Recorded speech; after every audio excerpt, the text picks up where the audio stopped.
আসসালামু আলাইকুম। আশা করি সবাই অনেক ভালো আছেন। আজ আমি ইংলিশ লিটারেচারের উপরে 10টি এমসিকিউ প্রশ্ন নিয়ে আলোচনা করব। তো চলুন আমরা 10টি প্রশ্ন নিয়ে আলোচনা করি।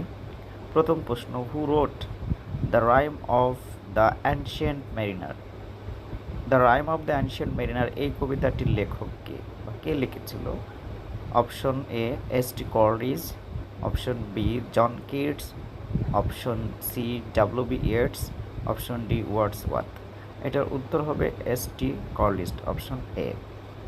2 নম্বর প্রশ্ন, S T. Collins does not write. S T. Collins নিচের কোনটি লেখেননি? Fears in solitude, Biographia Literaria, Kubla Khan, Emma. এটার উত্তর হবে ইমা। ইমা তিনি লেখেননি, বাকি তিনটি ওর লেখা। Who wrote the rape of the lock? কে রেপ অফ দ্য লক এটি লিখেছেন? এটি অপশনের এতে রয়েছে আলেকজান্ডার পোপ, জি জর্জ বার্নার্ড শো, বিতে সিতে জন মেল্টন, ডিতে চার্লস ডিকেনসন। উত্তর হবে এ, আলেকজান্ডার পোপ।